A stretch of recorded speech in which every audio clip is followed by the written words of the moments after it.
Hi students, welcome to Ace online.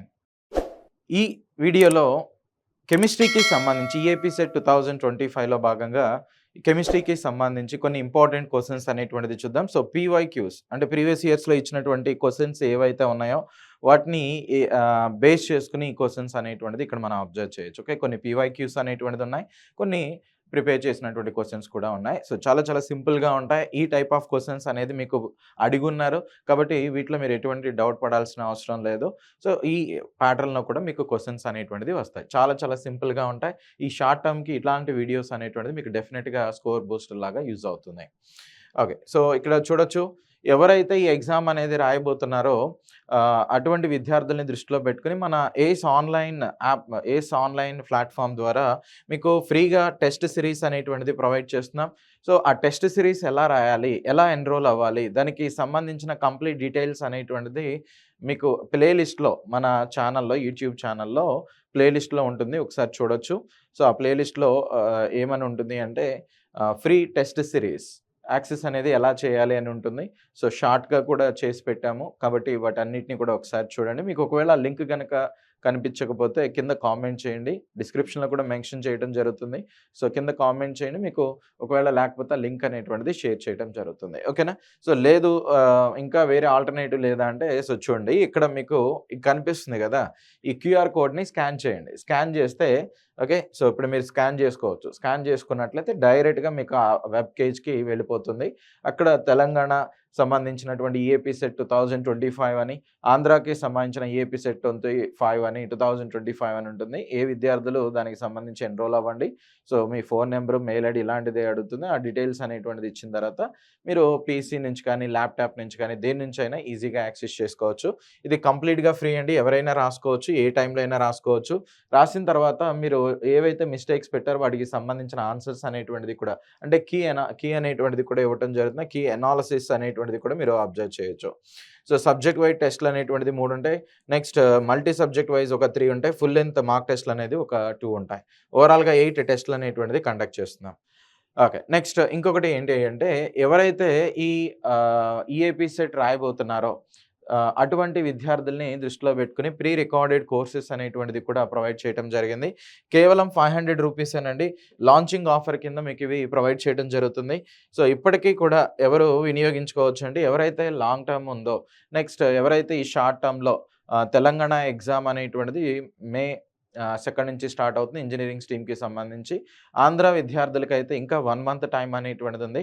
So కాబట్టి ఈ అవకాశాన్ని వినియోగించుకోవచ్చు. షార్ట్ టర్మ్‌కి గానీ, లాంగ్ టర్మ్‌కి గానీ ఉపయోగపడే విధంగా మీకు ఈ వీడియోస్ అనేది ఉన్నాయి. నెక్స్ట్ ఈ ఫీ వచ్చి 3 మంత్స్‌కి 499. సో 6 మంత్స్‌కి గనక తీసుకున్నట్లయితే 799 రూపీస్ అనేటువంటిది ఉంటుంది. అడిషనల్‌గా జీఎస్టీ అనేటువంటిది కూడా ఉంటుంది. ఓకే, సో ఇది ముఖ్యంగా ఇంజినీరింగ్ స్ట్రీమ్‌కి సంబంధించి, అంటే మ్యాథ్స్, ఫిజిక్స్, కెమిస్ట్రీకి సంబంధించిన లెక్చర్స్ అనేటువంటిది ఇక్కడ అబ్జర్వ్ చేయొచ్చు. ఫస్ట్ ఇయర్, సెకండ్ ఇయర్‌కి సంబంధించిన వీడియోస్ అనేది కంప్లీట్‌గా దీనిలో ఉంటాయి. సో మీరు ఎన్ని సార్లు అయినా గానీ వాచ్ అనేటువంటిది చేయొచ్చు అనమాట. ఓకేనా? రైట్. సో అయితే సో ఫస్ట్ క్వెషన్ అనేటువంటిది చూద్దాం. చూడండి, first question. According to molecular orbital theory which of the following statement is not correct అంటున్నాడు. Okay, so not correct. ఏ స్టేట్మెంట్ అనేది నాట్ కరెక్ట్ అంటున్నాడు. ఇక్కడ వాడు ఏమి ఇచ్చాడో C2 మాలిక్యూల్ అనేటువంటిది ఇచ్చారు. ఆ మాలిక్యూల్ డయామాగ్నెటిక్ నేచర్, నెక్స్ట్ దాని బాండ్ ఆర్డర్ అనేది 2 ఉంటుందని, ఈ C2- అయాన్ అనేది పారామాగ్నెటిక్ అని, C2 కన్సిస్ట్ 1 సిగ్మా 1 పై బాండ్ అనేటువంటిది ఇచ్చారు. యాక్చువల్‌గా ఏంటంటే C2 అనేటువంటి మాలిక్యూల్ తీసుకున్నాం అనుకోండి. దీనికి ఎలా చేయాలి? Sigma 1s, sigma 1s star అనేటువంటిది ఉంటుంది. Sigma 2s, next sigma star 2s అనేటువంటిది ఉంటుంది. నెక్స్ట్ పై 2p y అనే పై 2p x అనేది, నెక్స్ట్ పై 2p z ఇలాంటి పై 2p y అనేటువంటిది ఉంటుంది. అయితే ఇవి ఓవరాల్‌గా కార్బన్ అనే దానికి అటామిక్ నెంబర్ ఎంత ఉంటుందండి? 6 అనేది కదా! 2 కార్బన్స్ కాబట్టి అంటే ఎంత తీసుకోవాలి? So 2 × 6 that is equal to 12. 12 ఎలక్ట్రాన్స్‌ని మనం ఫిల్ చేయాలి. ఎలా ఫిల్ చేస్తాం? ఇక్కడొక 2, నెక్స్ట్ ఇక్కడొక 2, ఇక్కడొక 2, ఇక్కడొక 2, ఇప్పటికి 8 అయిపోయినాయి. నెక్స్ట్ ఇది ఇక్కడొక 2, ఇక్కడొక 2, మొత్తం 12 అనేటువంటిది వచ్చినాయి. సో 12 అనేది ఉన్నాయి. ఇప్పుడు బాండ్ ఆర్డర్ అనేటువంటి దాన్ని ఫైండ్ అవుట్ చేద్దాం. బాండ్ ఆర్డర్ అంటే so 1/2 into number of bonding electrons minus non bonding electrons అనేది చెప్తాం. బాండింగ్ అంటే ఇవి, నాన్ బాండింగ్ అంటే ఇదిగోండి స్టార్ మీద ఉన్నాయి చూసారా అవన్నమాట. ఎన్ని ఎలక్ట్రాన్స్ ఉన్నాయి బాండింగ్‌లో ఉన్నవి? ఇక్కడొక 2, ఇక్కడొక 2, నెక్స్ట్ ఇక్కడొక 4 మొత్తం కలిపి 8 అనేటువంటిది ఉన్నాయి. So, minus number of anti bonding electrons. Number of anti bonding అంటే ఇక్కడొక 2, ఇక్కడొక 2 మొత్తం 4 అనేటువంటిది ఉన్నాయి. సో, ఫైనల్‌గా నీకు ఆన్సర్ అనేటువంటిది ఏమొస్తుంది? ఫార్ములా ఇది number of bonding electrons minus number of anti bonding electrons అన్నమాట. ఫార్ములా అనేటువంటిది సబ్స్టిట్యూట్ చేసినట్లయితే ఉపయోగించినట్లయితే ఫైనల్‌గా నీకు ఇక్కడ 2 అనేది వస్తుంది. బాండ్ ఆర్డర్ 2 అన్నమాట. ఓకే. So, next one. ఇక్కడ ఎక్కడైనా గాని ఏ ఆర్బిటాల్ మీదైనా నీకు 1 ఎలక్ట్రాన్ అనేది ఉందా? లేదు. అన్నీ కూడా పేరప్ అయిపోయినాయి. పేరప్ అయిపోయినాయి కాబట్టి ఇది ఎలా పనిచేస్తుందంటే డయామాగ్నెట్ లాగా యాక్ట్ చేస్తుంది. సో, డయామాగ్నెట్ అన్నమాట. సో, దీనికి ఒక షార్ట్‌కట్ లాగా మనం ఏం చెప్పొచ్చు? ఇక్కడ 16 కాదు 12 అనేటువంటిది వచ్చింది. 12 అనేటువంటిది వచ్చింది కాబట్టి దీన్ని మనం ఎలా రాసుకుంటాము అంటే సో 8 + 4 ఎంత 12 అన్నమాట. సపోజ్ 11 వచ్చింది. 11 కూడా ఎలా తీసుకోవాలి? 8 అనేది ఫిక్స్డ్‌గా చేసి మిగిలినటువంటి రిమైండర్‌ని పక్కన ఇలా రాసుకోవాలి. రాసుకుంటే మీకు ఆటోమేటిక్‌గా ఓకే. సో 11 అనేటువంటిది తీసుకున్నట్లయితే 8 అని 8 ఇక్కడ వచ్చేసరికి 3 అనేటువంటిది వస్తుంది. 8 - 3 ఓకే. సో 8 + 3 ఎంత? 11 అనేటువంటిది వస్తుంది. ఎందుకు ఇలా రాస్తున్నాం? డైరెక్ట్‌గా మనం ఈ క్వెషన్స్ అనేటువంటిది సాల్వ్ చేయడానికి ఇవి చాలా హెల్ప్ అనేటువంటిది అవుతాయి. కావాలంటే ఇక్కడ మీరు చెక్ చేయొచ్చు. ఫర్ ఎగ్జాంపుల్ చూడండి 12 కదా! 8 - 4/2 అని రాసుకోండి. ఓకే. 8 - 4/2 అంటే నీకు ఎంత వస్తుంది? 2 అనేటువంటిది వస్తుంది. Bond order 2. ఆల్రెడీ చేసాం కదా! ఎందుకు మాస్టరు అంటే దీనికి ఉపయోగపడుతుంది చూడండి. C2 - 2 అనేటువంటిది ఉంది. C2 అంటేనేమో 12 ఎలక్ట్రాన్. సో, మైనస్ అంటే ఒక ఎలక్ట్రాన్ అడిషనల్‌గా యాడ్ చేయాలి. మొత్తం 13 వచ్చింది. సో, బిలో 14 అంటే ఎలా చేయాలని చెప్పాను? 8 అనేది ఫిక్స్డ్‌గా తీసుకోండి. 8కి ఎంత కలిపితే 13 వస్తుంది? 5 అనేది కలిపితే. సో, కానీ నువ్వు ఇక్కడ మైనస్ అనేది చేస్తావు. బై 2 అనేటువంటిది రాస్తావు. ఇది షార్ట్‌కట్. ఫైనల్‌గా నీకు ఇక్కడ ఎంత వస్తుంది? So, 3/2 that is equal to 1.5 అనేటువంటిది వస్తుంది. సో, నీకు బాండ్ ఆర్డర్ అనేది ఇలా 0.5 అనో 1.5 2.5 ఇలా సంథింగ్ ఏదైనా వచ్చింది. లేదు అంటే ఇక్కడ number of electrons odd number ఉంది. ఆడ్ నెంబర్ ఉంటే నువ్వు ఎలా ఫిల్ చేసినా గానీ ఒక ఎలక్ట్రాన్ మిగిలిపోతుంది కాబట్టి అది పారామాగ్నెటిక్ నేచర్‌ని ఎగ్జిబిట్ చేస్తుంది. C2 మాలిక్యూల్ యొక్క బాండ్ ఆర్డర్ అనేది ఎంత వచ్చింది మనకి? 2 అనేటువంటిది వచ్చింది. కాబట్టి బాండ్ ఆర్డర్ 2 అది కూడా కరెక్టే. ఫస్ట్ పాయింట్ ఇస్ డయామాగ్నెట్ అంటున్నాడు. డయామాగ్నెటే కదా ఇది. ఎందుకని అన్నీ కూడా పేరప్ అయిపోయినాయి కాబట్టి డయామాగ్నెట్. సో, సరికానిది ఏది అంటున్నాడు? C2 కన్సిస్ట్ 1 సిగ్మా 1 పై బాండ్ అనేటువంటిది అంటున్నారు. యాక్చువల్‌గా C2 అనేటువంటిది తీసుకున్నట్లయితే కార్బన్‌లో పై బాండ్స్ అనేటువంటిది అంటే ఈ పై బాండ్స్ ఎగ్జిస్టెన్స్ అనేటువంటిది ఉండదు. కాబట్టి ఇక్కడ ఇచ్చినటువంటి వాటిలో కరెక్ట్ ఆన్సర్ వచ్చి ఆప్షన్ డి అనేటువంటిది రైట్ ఆన్సర్‌గా తీసుకుంటాం. ఆప్షన్ డి అనేటువంటిది రైట్ ఆన్సర్ అన్నమాట. ఓకేనా? Yes. So, next one. Among the oxides silicon, sulphur dioxide, aluminium oxide and P2O5 the correct order of acidic nature అనేటువంటిది అడుగుతున్నారు. సో, సల్ఫర్ మామూలుగా ఇవి ఏ గ్రూప్ అనేటువంటిది తీసుకోండి. Boron, next carbon, nitrogen, oxygen, fluorine. Okay. అయితే ఈ కార్బన్‌కి ఇక్కడ అల్యూమినియం అనేటువంటిది వస్తుంది. Boron, aluminium, carbon, silicon, nitrogen, phosphorus, oxygen, sulphur అనేటువంటిది ఇచ్చారు. అంటే ఇక్కడ వరకు ఉన్నటువంటి ఎలిమెంట్స్ మీద అడుగుతున్నారు. జనరల్‌గా మనం ఏమనుకుంటాం? సల్ఫర్ అనేటువంటిది తీసుకున్నట్లయితే అంటే లెఫ్ట్ నుంచి రైట్‌కి వెళ్తున్నప్పుడు ఎసిడిక్ నేచర్ అనేది ఎప్పుడు కూడా పెరుగుతుంది. ఎసిడిక్ నేచర్ పెరుగుతుంది కాబట్టి సల్ఫర్ డయాక్సైడ్‌కి నేచర్ అనేది ఎక్కువగా ఉంటుంది. తర్వాత ఎసిడిక్ నేచర్ ఎక్కువగా ఉంటుంది. నెక్స్ట్ P2O3 అనేటువంటిది తీసుకుంటే తర్వాత SiO2 ఓకే. నెక్స్ట్ Al2O3 ఇలా ఉంటుందని తీసుకొని ఇదిగోండి ఇది ఆన్సర్ అని పెడతావు. కానీ రాంగ్ అయిపోతుందన్నమాట. ఓకే. ఎందుకని రాంగ్ అవుతుందంటే చూడండి. సో, ఇక్కడ సల్ఫర్ అనేటువంటి దాన్ని తీసుకున్నాం. ఎందుకంటే ఇది నాన్ మెటల్ కాబట్టి ఓకే. బానే ఉంది. నాన్ మెటల్ ఆక్సైడ్ కాబట్టి ఇది మోస్ట్లీ ఎసిడిక్ నేచర్ అనేది ఉంటుంది. Non metal oxides are acidic nature అని మనం ఆల్రెడీ చెప్పుకొని ఉన్నాం. Non metal oxides are acidic. Okay. Acidic in nature. Non metal oxides are acidic in nature అన్నమాట. ఓకే. పర్లేదు. కాబట్టి ఇది నాన్ మెటల్ ఆక్సైడ్ బానే ఉంది. తర్వాత ఇక్కడ ఉన్నటువంటి పీరియడ్‌లో ఈ ఎలిమెంటే కాబట్టి దీనికి ఎక్కువగా ఉండటానికి అవకాశం ఉంది అని అనుకుంటాం. కానీ ఇక్కడ ఇంటర్‌చేంజ్ అనేటువంటిది అవుతాయి. ఎందుకు అవుతాయి అంటే చూడండి. ఫాస్ఫరస్ అనేటువంటిది తీసుకున్నట్లయితే ఇక్కడ ఆక్సిజన్ స్టేట్ అనేటువంటిది ఎంతుంది? ఈ 3 దీని మీద రాయండి. సో, +3 అనేటువంటిది వస్తుంది. ఓకే. అంటే ఫాస్ఫరస్ 5th గ్రూప్ ఎలిమెంట్ కానీ ఇక్కడ +3 ఆక్సిడేషన్ ఎగ్జిబిట్ చేస్తుంది. అందుకని దీని ఎసిడిక్ నేచర్ అనేటువంటిది కొంచెం తగ్గుతుందనమాట. దేనితో కంపేర్ చేస్తే సిలికాన్ డయాక్సైడ్‌తో కంపేర్ చేస్తే. ఎందుకు సార్ అలా మాట్లాడారు మీరు? కావాలంటే చూడు. సిలికాన్ అనేటువంటిది ఫోర్త్ గ్రూప్ కాబట్టి దీని ఆక్సిజన్ స్టేట్ ఎంత? సిలికాన్‌కి ఆక్సిజన్ స్టేట్ ఎంతొస్తుంది? ఇక్కడ 2 ఆక్సిజన్‌లు. ఒక్కొక్క ఆక్సిజన్‌కి -2 ఆ -2 అటు వెళ్తే +2 సో 2 ఇంటూ +2 అంటే 4 అనేటువంటిది అవుతుంది. అంటే నేను రాసింది ఇది silicon so plus 2 into -2 which is equal to 0 అనమాట. సో సిలికాన్‌కి 4 అనేది వస్తుంది. అంటే silicon fourth group element fourth oxygen state అనేది ఎగ్జిబిట్ చేస్తుంది కాబట్టి నెక్స్ట్ ఇది తీసుకోవాలి. దీని తర్వాత P2O3 అనేటువంటి దాన్ని తీసుకోవాలి. నెక్స్ట్ Al2O3 అల్యూమినియం ఆక్సైడ్ అనేది ఆంఫోటరిక్ నేచర్ ఉంటుంది కాబట్టి యాంఫోటరిక్ అంటే ఎసిడిక్ నేచర్, బేసిక్ నేచర్ 2 ఉంటాయి కాబట్టి దీన్ని ఇలా కన్సిడర్ చేస్తారు. అర్థమైంది కదా! అదే ఇక్కడ P2O5 అనేటువంటిది ఉంటే అప్పుడు ఏం చేసేవాళ్ళం P2O5 ఇక్కడ నువ్వు మెన్షన్ చేసేవాడివి. ఓకేనా? సో ఎందుకని ఇప్పుడు మార్చావు? ఫాస్ఫరస్‌కి ఆక్సిజన్ స్టేట్ అనేటువంటిది తక్కువగా ఉంది గ్రూప్ నంబర్‌తో కంపేర్ చేస్తే. అందుకనే కరెక్ట్ ఆన్సర్ ఏంటంటే ఆప్షన్ డి అనేటువంటిది కరెక్ట్ ఆన్సర్ అనమాట. ఆప్షన్ డి అనేది right answer. Okay right. Next question అనేటువంటిది చూడండి. The melting point of hydroxy benzaldehyde is lower than para hydroxy benzaldehyde because అంటున్నాడు. ఓకే సో hydroxy benzaldehyde అంటే ఇంతే కదా hydroxy benzaldehyde ఆర్థో అంటే ఇదిగోండి ఈ పొజిషన్ ఆర్థో అనేటువంటిది చెప్తాం. ఎలా ఆర్థో ఇలాంటి వాటిని గుర్తుపట్టాలి? సపోజ్ ఇక్కడ సబ్స్టిట్యూయెంట్ అనేటువంటిది ఉంది. ఓకే సబ్స్టిట్యూయెంట్ అనేది ఇక్కడ ఉంది. సో ఈ 2 పొజిషన్స్ని ఆర్థో అంటారు. ఈ 2 పొజిషన్ని పారా అంటారు. దీనికి కరెక్ట్‌గా ఆపోజిట్ పొజిషన్ని ఈ పొజిషన్ని మెటా అంటారు. ఈ పొజిషన్ని పారా అనేటువంటిది చెప్తారు. ఇదేమో ఆర్థో. దీన్ని బేస్ చేసుకుని ఆ ఫంక్షనల్ గ్రూప్ ఉన్నటువంటి నెక్స్ట్ కార్బన్స్‌ని ఆర్థో, నెక్స్ట్ కార్బన్స్‌ని మెటా, నెక్స్ట్ కార్బన్‌ని పారా అనేటువంటిదిగా చెప్తారు. పారా ఎప్పుడు కూడా సబ్స్టిట్యూయెంట్‌కి అపోజిట్‌లో ఉంటుంది. కాబట్టి ఇది ఆర్థో.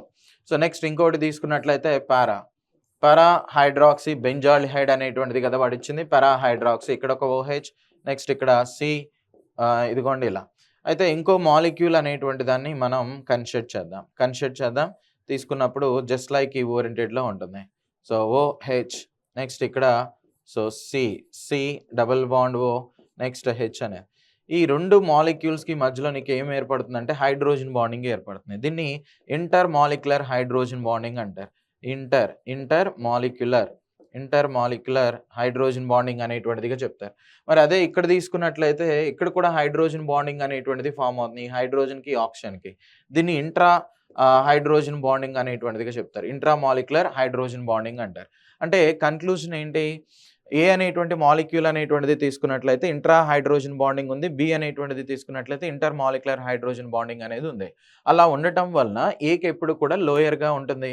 ఏంటిది మెల్టింగ్ పాయింట్ దీంతో కంపేర్ చేస్తే ఈ పారా హైడ్రాక్సీ బెంజాల్డిహైడ్‌తో కంపేర్ చేస్తే. ఎందుకనంటే అది సేమ్ మాలిక్యూల్‌లో ఎగ్జిస్ట్ అవుతుంది కాబట్టి బాయిలింగ్ పాయింట్ అనేటువంటిది తక్కువగా ఉంటుంది. కానీ ఇది 2 డిఫరెంట్ మాలిక్యూల్స్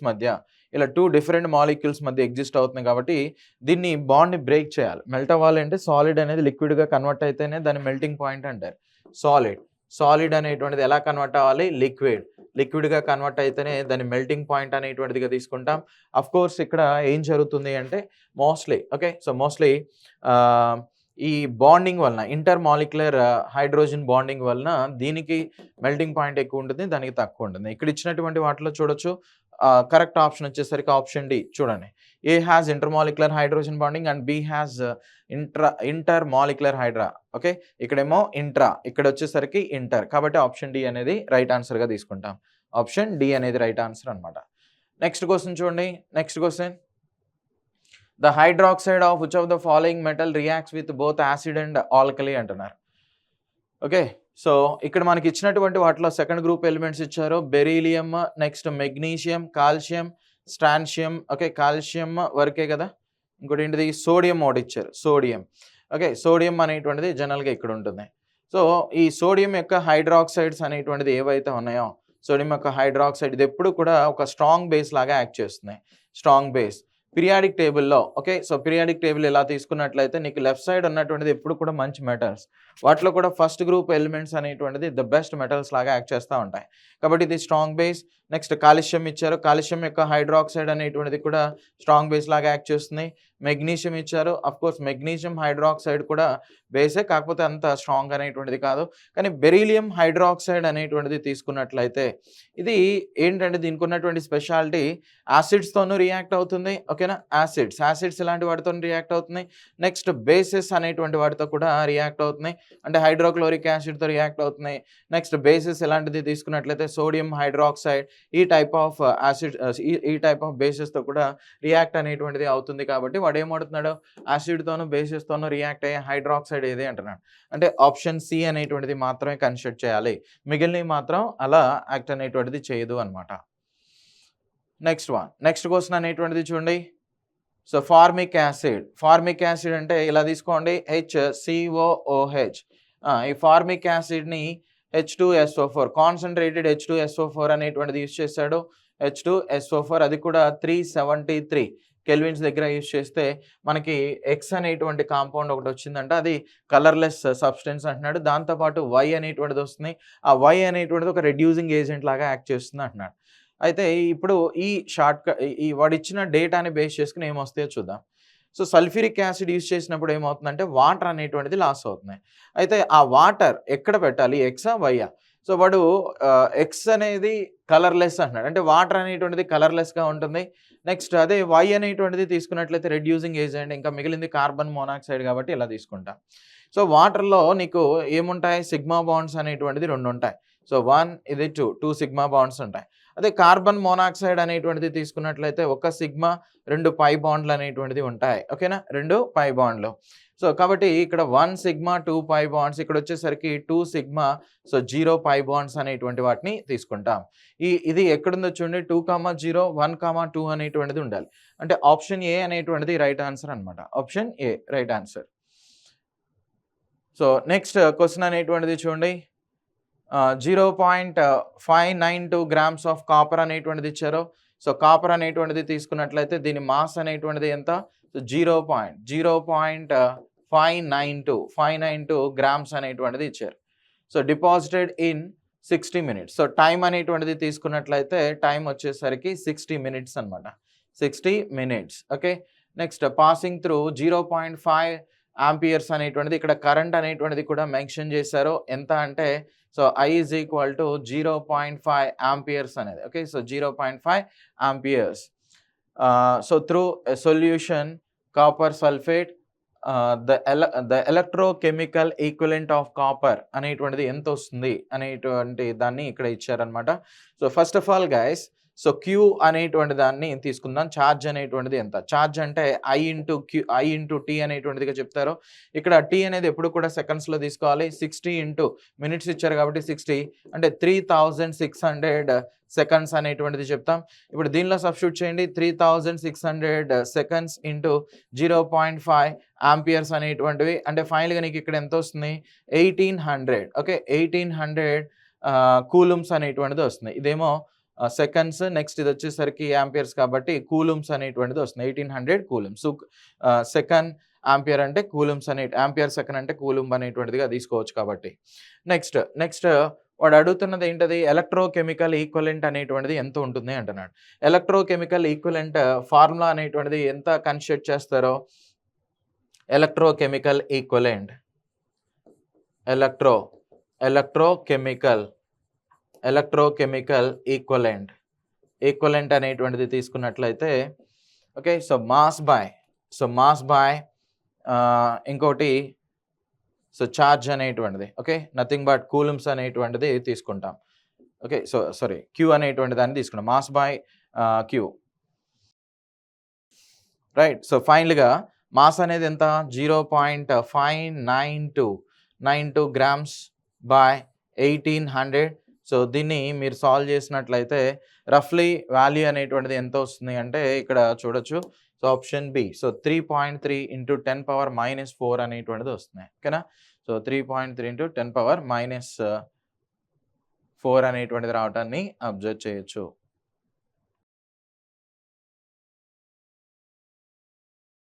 ఓకే, సో -4. లేదు అంటే దీన్ని ఇంకొక పాయింట్ ఆఫ్ వ్యూలో కూడా మనం అబ్జర్వ్ చేయొచ్చండి. అది ఎలా అంటే ఎలక్ట్రోకెమికల్ ఈక్వలెంట్ అనేటువంటిది అడుగుతున్నారు కదా. ఇక్కడ కాపర్ అనేటువంటిది తీసుకున్నట్లయితే దాన్ని ఎలక్ట్రోకెమికల్ ఈక్వలెంట్ వాల్యూ అనేటువంటిది 63.55 అనేటువంటిది ఉంటుంది. సో బాయ్ కాపర్‌కి ఉన్నటువంటి ఛార్జ్ అనేటువంటిది ఎంత? సో 2 కదా! అంటే నెంబర్ ఆఫ్ అంటే ఇక్కడ ఎన్ వాల్యూ అనేటువంటిది 2 అనేటువంటిది తీసుకుంటాం. సో 2 ఇంటూ ఫారడేస్ అనేటువంటిది. Okay. 1 Faraday is equal to 96500 కాబట్టి సో ఫైనల్‌గా మీరు ఇది సాల్వ్ చేసిన ఓకే. అంటే ఫార్ములా ఏంటంటే mostly electrochemical equivalent of copper by అదే concerned element by so N into Faraday అనేటువంటిది తీసుకుంటాం. ఇలా కూడా మనం ఇచ్చినటువంటి డేటాని వెరిఫై చేయొచ్చు. ఈ విధంగా చేసినా గానీ నీకు ఫైనల్‌గా ఆప్షన్ బి అనేటువంటిది రైట్ ఆన్సర్‌గా వస్తుందనమాట. ఓకే. సో ఇది గైస్ ఓవరాల్‌గా ఈ వీడియోలో ఉన్నటువంటి కంటెంట్. సో ఇలాంటి ఇంట్రెస్టింగ్ వీడియోస్ కోసం మన ఛానల్‌ని లైక్ అండ్ సబ్స్క్రైబ్ చేయండి. ఎవరైతే ఈ ఎగ్జామ్‌కి ప్రిపేర్ అవుతున్నారో అలాంటి విద్యార్థులకి ఈ ఇన్ఫర్మేషన్ అనేటువంటిది షేర్ చేయండి. Thank you.